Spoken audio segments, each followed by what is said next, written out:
My PowerPoint was trees are damn good.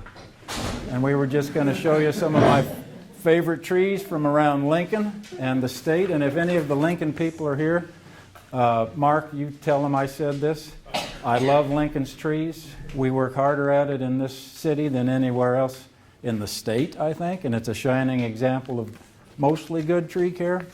I get to visit communities all across Nebraska, and they're jealous of Lincoln's trees. So tell them I said that. Tell Bob I said that. I will. Pass it along. We appreciate it. But now let me tell you what I really think about Lincoln. You probably cut. No, seriously, trees are good, damn good. And sometimes we lose sight of what they do for us in our daily lives, make our lives more comfortable. And so I had all kinds of pictures. I was even going to show you a picture of a rental house my wife and I just about bought.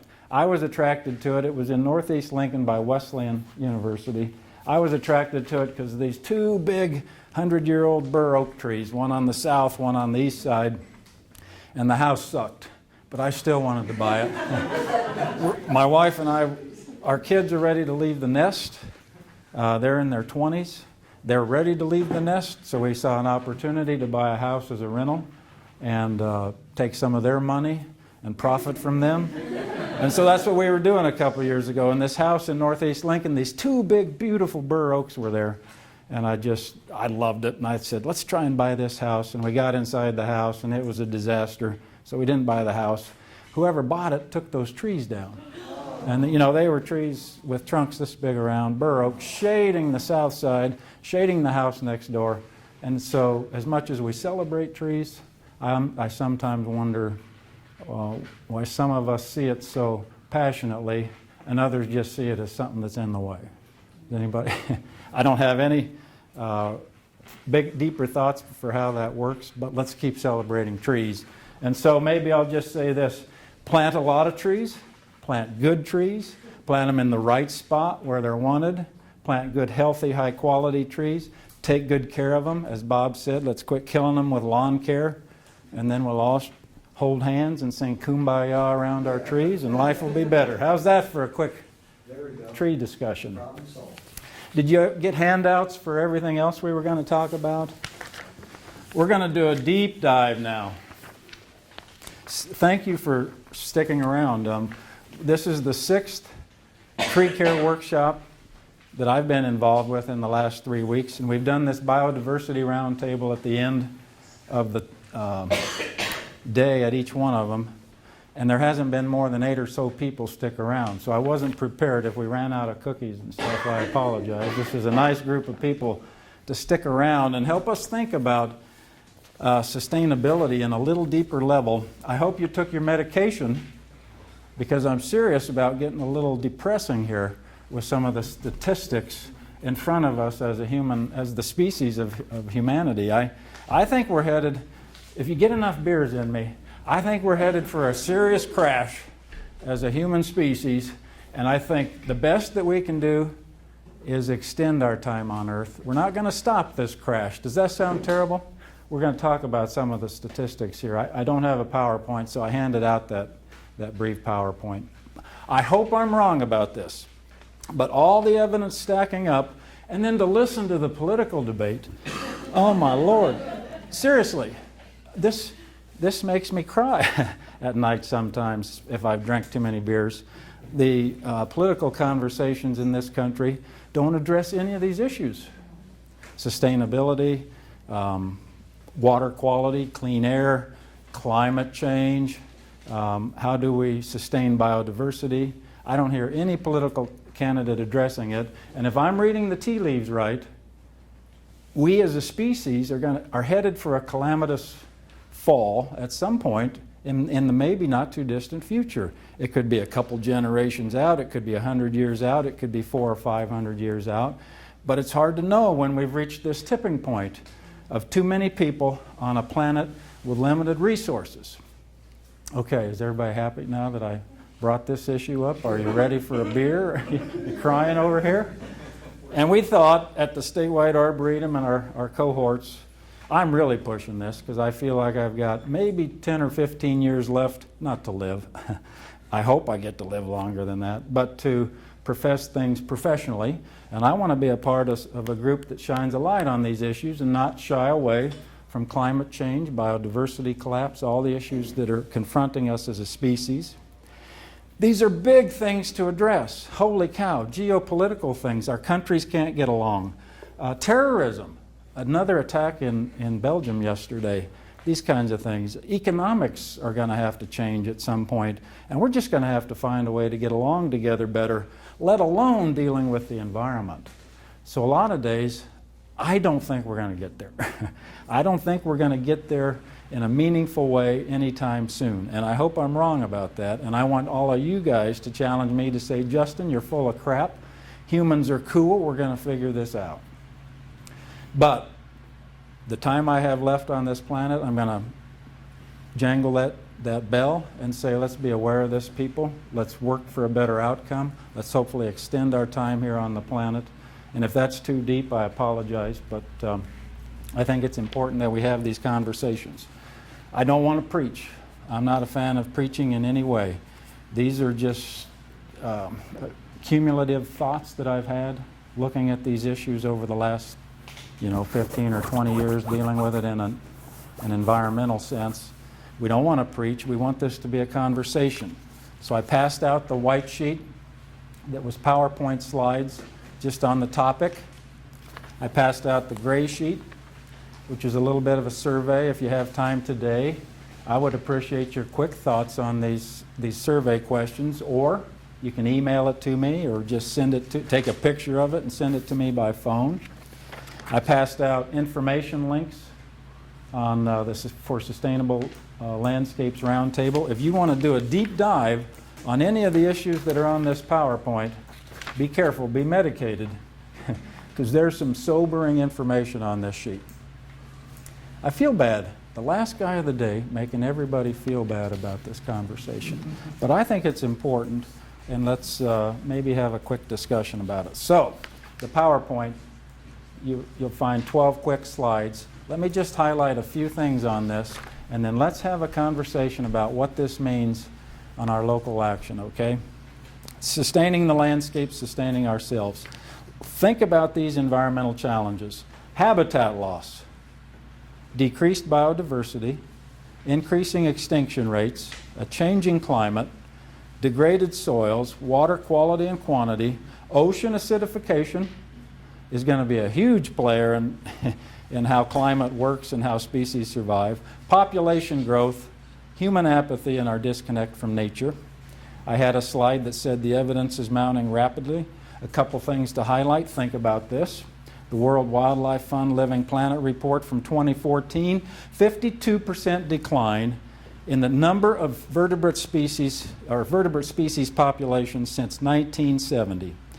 52% decline. In 1970, when I was 5 years old, there were twice as many vertebrate animals on our planet as there are now. The more humanity expands, the fewer of those animals we have. And we're starting to see it with monarchs going away, amphibians dying across the globe, bats from the fungal disease dying. Most of the big fauna in Africa are headed toward extinction at some point. Serious issues. Closer to home, grassland conversion in the plains in the Midwest. Less than 1% of the tall grass prairie remains. It's the most imperiled ecosystem, as Allison said, in North America, perhaps the world. And that's where we live. We can make a difference for grassland ecosystems. I'm sorry, but anthropogenic climate change is real. Get over it. We can argue about what we're going to do about it, the impacts it's going to have, but it is real, and it's going to smack us around right in our face. I think we're seeing the consequences of some of that with this late winter and spring. And then invasive species. The human-animal moves species all over the globe, and we're really stirring the pot of biodiversity. It's going to be interesting to see how that shakes out. The next slide, carrying capacity of the Earth. Human population growth from 1800 to today, think about that. What is that, 116 years. Our planet, we went from 1 billion to 7.5 billion. In the next 50 years, we're headed to be bumping into 10 billion people. How is that sustainable? I'm not sure. The people who study carrying capacity of the Earth in an ecological sense. It's all over the board, from maybe 1 or 2 billion people up to 20 billion people, but most of the science is in about the 6 to 7 billion range, and we've already exceeded that. I'm just full of good news, aren't we? So I say it's a moral imperative. It's the moral challenge of our time that we develop and promote a new ethic for sustaining the planet as we work to sustain ourselves. We're all in this together. And I think our community landscapes can be refuges, especially as we talked about that tall grass prairie going away. Our community landscapes, and all we got to do is look right out here at the wonderful work they've done here in the heart of the city in trying to interpret our native plants in a real urban setting. We can do it. We've proven it right out here. So I threw out a few benefits of native plant biodiversity: greater diversity of wildlife, more pollinators and better pollination, more predatory insects, better, more organic soils, better stormwater management, greater resiliency to weather events, insects, and diseases, and I think it'll be an aesthetically better landscape if we get there. I threw out 10 tips for sustainable landscaping. Strive for biodiversity and celebrate a bit of wildness. Come on, people, every dandelion isn't the end of the earth. Emphasize native plants. Celebrate insects and wildlife. Think about multi-purpose plants, plants beyond beauty. Improve and sustain soil health by practicing nutrient recycling. Leave everything in the landscape where it falls if you can, or recycle it somehow. Put plants in communities, be water wise, grow food in the landscape. Shade is our friend. Let's keep planting shade trees. And holy cow, relax about the lawn. I threw out a couple quotes. Read these at your leisure. Lady Bird Johnson and E.O. Wilson, and then also Aldo Leopold. And I mentioned to you earlier, I'll be honest with you, a lot of days I don't have much hope that we're going to figure it out completely. I have hope that the human species is so dang smart and ingenious, we're good with technology, that hopefully we'll come together and figure some things out to sustain ourselves at least a little longer. That's what I'm hoping for. And what gives me some of that hope is, I say this every time I talk about it, but the Saturn V rocket. I've been reading a lot about the Apollo moon missions, been watching YouTube videos, and my God, when I was a baby in 1965, they were building this Saturn V rocket, 363 feet tall, 6 million pounds it weighed, 400,000 people came together to figure out how to get humans on the moon, and they made that work. The human species is incredible. We should be proud of who we are. We're ingenious. We're part of the ecosystem. We're part of the environment. Call me an environmentalist all you want, but I'm a practical environmentalist who says humans are a part of this. We don't want humanity to go away. I love being a human. I'd rather be a human than a cat or a cow or a skunk or an elephant or a butterfly, any other creature. I get to go home tonight and drink beer. I love donuts. And I'm telling you, this is my top 10 list of donuts. Seriously, this gives me hope. Just a few years ago, we only had a few good donut shops in Lincoln. Now we've got, seriously, Conroy's Bakery. That's still my number one. Conroy's, a chocolate frosted glazed donut. Holy cow, I don't care what happens to the planet, just give me that donut. Randy's Donut Shop, again, chocolate frosted glazed. Lamar's Donuts, they have this one, does anybody know what you call the Lamar's? We call it the lard log, the fried lard log. And oh my God, is that delicious. Dunkin' Donuts, the Cinnamon Crumb Crunch. Winchell's Donuts is right by East Campus. This is a problem for me. A lot of mornings I have mini fritters or sour cream glazed donuts. And even though I don't show it, I'm probably headed for a heart attack. I still love the Super Savor Maple Long John. It was one of my favorite donuts. Anybody with me? Way better than Hy-Vee. Pardon, if anybody's a Hy-Vee fan, the Hy-Vees are down. The donut hole down here in the Haymarket, that's the best part of the Haymarket. Krispy Kreme is brand new. Has anybody been to the new Krispy Kreme? I heard somebody drove through it, I heard, actually. So, not a big fan of Casey's Donuts, but I do like the cream cheese Danish. And then Panera Bread is not donuts, but I could die for their orange scones and chocolate chip muffin tops and other things. So, you know, heck, if Lincoln can do this, We can save the planet by the way we treat it with our landscapes, and the way we treat it with energy consumption, and the way we treat it by treating each other well. And maybe that's the broad conversation I wanted to throw at you, or the broad introduction. And then say to you, let's have a little bit of a conversation if you'll stick around for 20 minutes or so. And maybe I'll just go down. Well, first, who wants to throw out something? This is a round table. If you got a deep thought, like Jack Handy's deep thoughts, Mark, I'm sure Mark has deep thoughts. If you've got a deep thought to share, now's the time. You can tell me I'm full of crap. Justin, humanity's going to figure this out. Quit being worried. I'd love to hear that, actually. Or something else. And then we'll go through a couple of these talking points, okay? We all come from different backgrounds. Some of us work for the city or the state, university, private businesses, whatever. What are some things? I know from the city level, we've done things to try to make changes, and that can work and so forth. But what about an individual just by themselves? That seems sort of like an overwhelming, issue. How does an individual, actualize and take action to make something happen?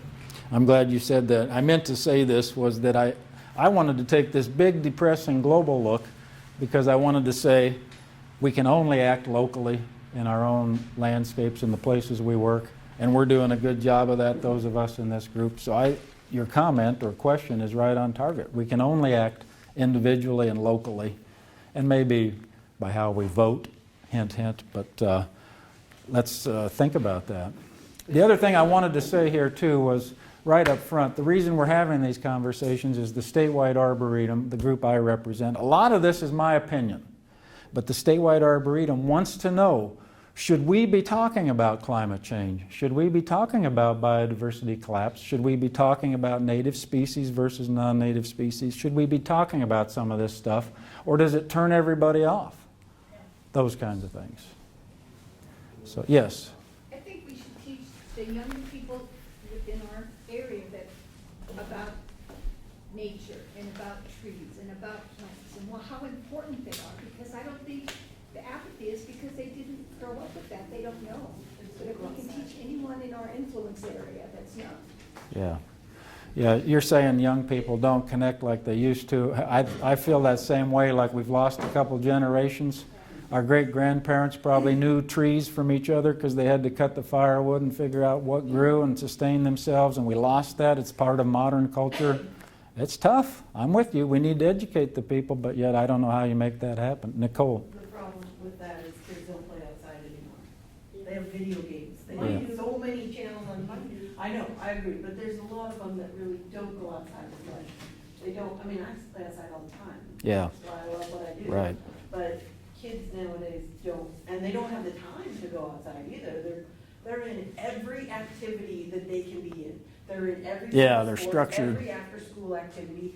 They've got friends doing this and doing that, and they are in everything. They have no time to even have that time to really connect with nature. Julie's kids get dirty. I think within that context, though. Thanks for coming, guys. To shift our, and I'll throw disclaimer, this is Julie talking and not the agent talking. We need to shift then our mentality or our approach to how we talk to them about it. Because, I've got small kids, I'm involved with a lot of things with kids, and we, it's easy to take the Girl Scout trip out and do something with nature because that's directly tied into the curriculum on that. But then you can look at some other things and say, like after school groups. Well, we can't get them out to Pioneers Park without 45 different, sign forms from their parents and a school bus. And It's one shout Yeah. out for every single kids and whatever. So how do we take it to them? How do we get it to them? You're asking me? No, I'm not. It's a rhetorical question, I hope, because I have no answers. But we all got to talk about it. Yeah, that's the frustrating thing, isn't it? When I was a kid, my mom kicked us out of the house in the morning. She hoped we came in at night, although I think some days she didn't care if we came back. There were 6 of us.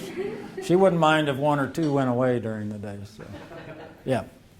I was just thinking, I don't have kids, but something question that I was thinking is why are we putting these expectations of, well, kids today, they aren't like they used to be, blah, blah, blah, blah. Well, things aren't like they used to be. Yeah. You know, why don't we figure out how to get to them where they are and teach them where they are? You know, if they're inside playing video games, then we need to figure out. Find a way how to get connect to them that, yeah. At that level. Yeah. Plants versus zombies. Yeah, there's probably, That's right. yeah. Yes, That's a good Sue. point, though, because she's talking about how, you know, we make it seem as if the kids are driving the change. Yeah. Instead of responding to They're it, right. You know, like, they're just products of the environment they come up in, and so it's up to, as much as it's important for kids to get the message, we're not doing a good job of setting up an environment for them to do anything different. I could be wrong on this. Right? I sense that young people, you know, especially the teens and 20s, are all about sustaining the planet. I think they mostly are, but they're not connected to actually doing it. And so how do they help? You know, we're a society where we live electronically and we're not getting our hands dirty. They want to help. That's my hope, but I don't know how we get there. Yeah, Sue. I think that, and you kind of alluded to this, Justin, nowadays, I see that when kids do get out in nature, it's a structured, natural experience, if you know what I mean. Yeah. You know, like you said, us kids, when we were kids, we used to just be kicked out of the house. Yeah. We could be freedom. The kids don't seem to be allowed that, just to be free in nature.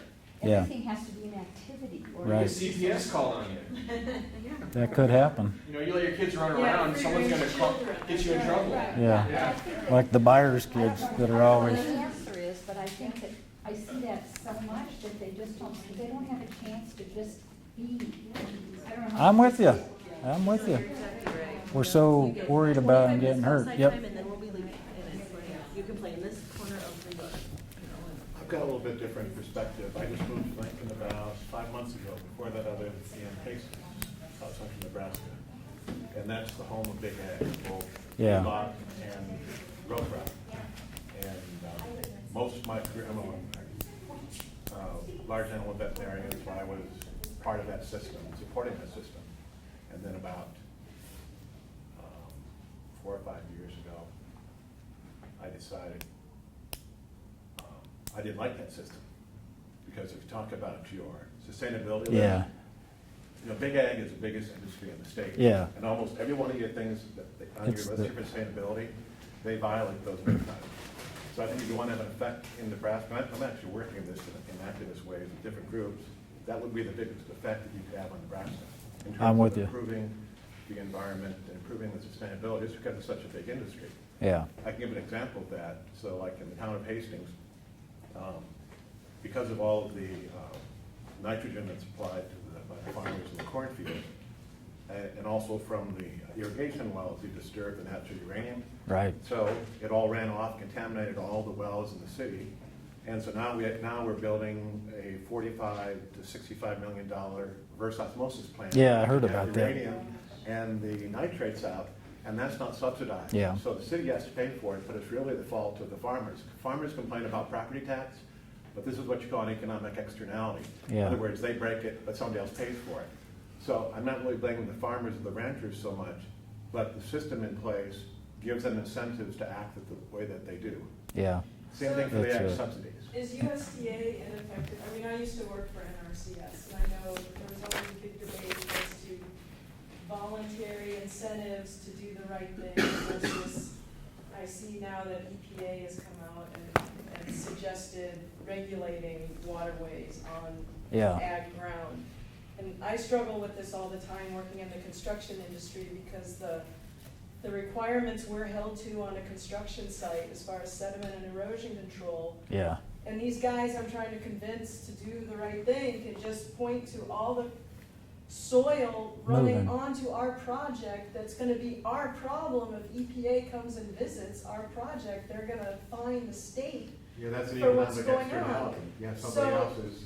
So, but I mean, I know NRCS has tried for years to to go the voluntary route. Yeah. You know, but is it working? Is it time to give that up? Should ag be regulated? I mean, I don't have an answer, but It's, I just wanted to round out the discussion a little. I think ag has to pay the true cost, that's what I think. I mean, actually, my daughter runs an organic farm, vegetable, a CSA, actually, she's got 80 customers in Hastings, that tell me, very much.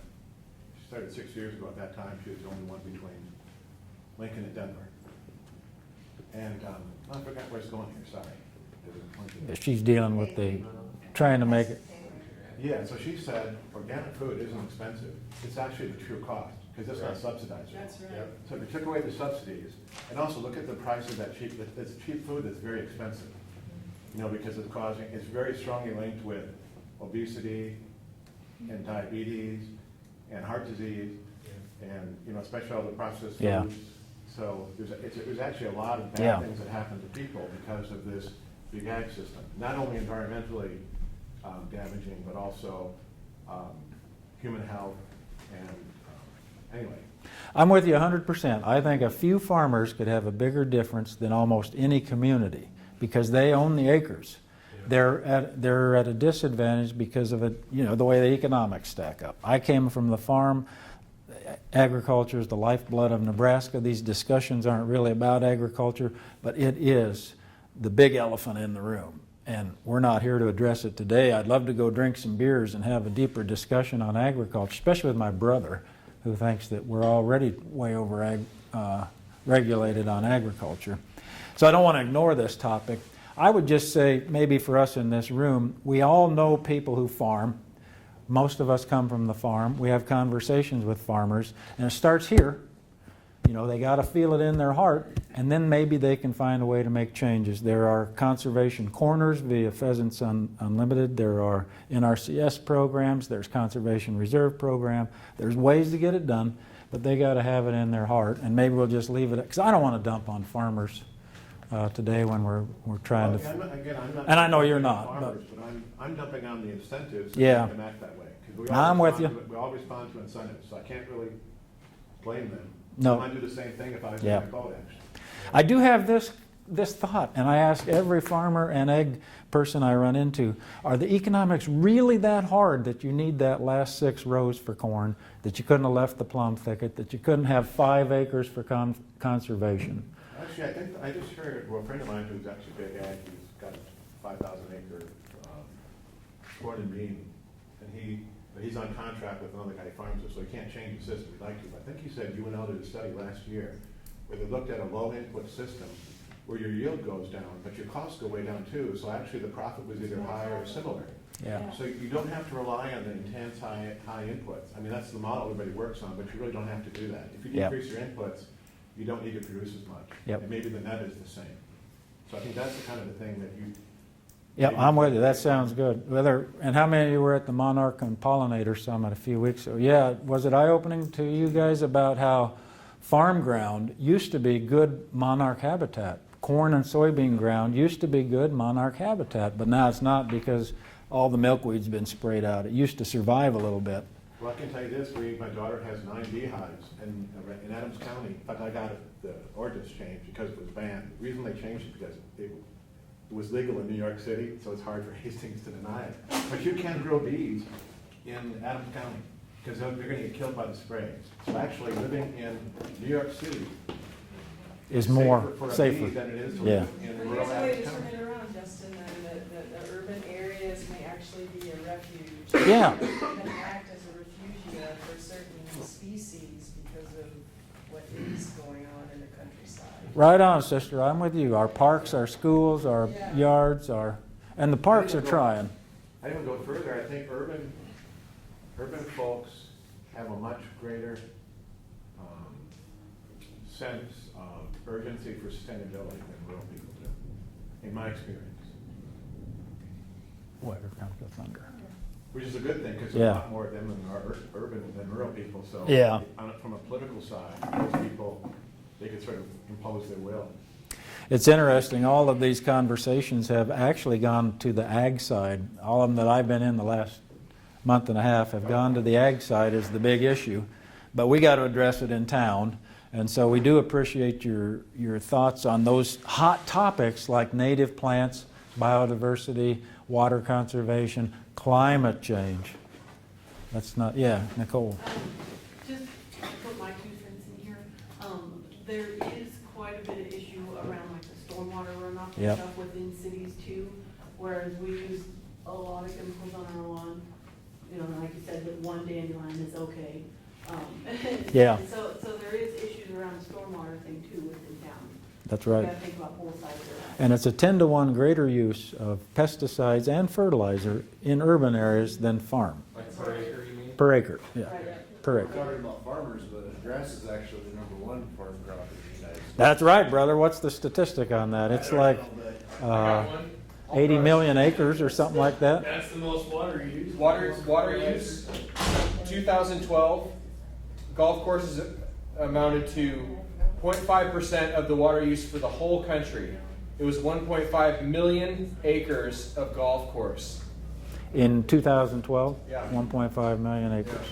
And you said something earlier that was interesting when you're talking about being a practical environmentalist.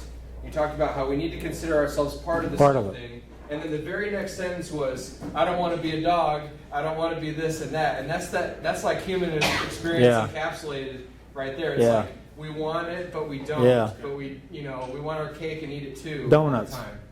Donuts. We want our donuts, yeah. Yep. Yeah, that's tough. Yeah. Those are- How do you stay integrated with the rest of the natural system when you want to constantly innovate and, Yeah. you know? I've become really practical about thinking about humanity because it's easy to dump on us, but we are an animal like all the others. They don't give a crap about us, but we care about most other species. Yeah, we've shortchanged our future a little bit, but we don't have to blame ourselves. Let's just try to figure this. We don't have to feel bad for being a human. We're part of the system. Let's just figure out so that we can live a little longer on this planet. Maybe our great-grandkids will have a little better go of it than we anticipated. Any other deep thoughts? These issues that many of us here are interested in and passionate about, we need to share those with our council members and our tree boards and our legislators. Yeah. Because it doesn't take a lot of people to hear the same message for them to actually start listening.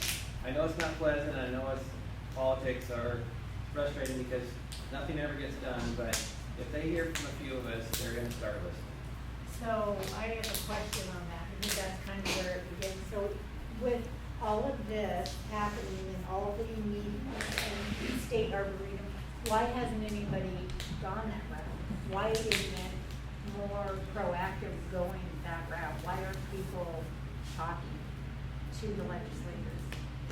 We're Well, currently there's a bill in the legislature about the Tree Recovery Act funding for EPA, and our state forester is speaking on behalf of all of us. So we're kind of limited in what, as state employees, what we can say. So I'm going to my personal councilman as a citizen, but I'm not going representing the state.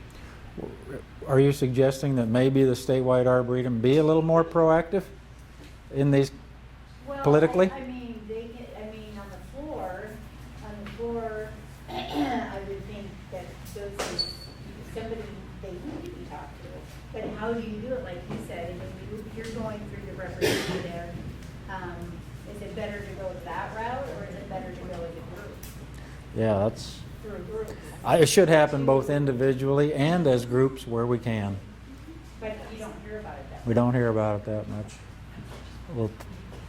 We're probably all underachievers in that part of it. But any other comments? I hear the thunder. Yes, What Heather. about adding, like, is there anything we can do for new covenants for new buildings when they go in, or new, Graham, you talked about down in Texas where they put in the covenants for any new property, they have to have.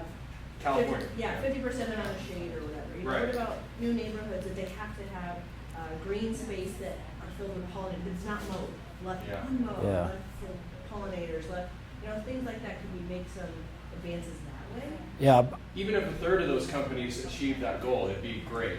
You know, it doesn't have to be And as soon everybody. as somebody starts doing it, one of the big guys, usually they follow suit. They'll Yeah. start to see that and. Yeah. yeah, that's a good question. And would you expect that to be done voluntarily with economic incentives or forced via code and zoning? It's always a combination. What do they call those rating? Or both, When yeah. they call themselves a green building or a Yeah. rating.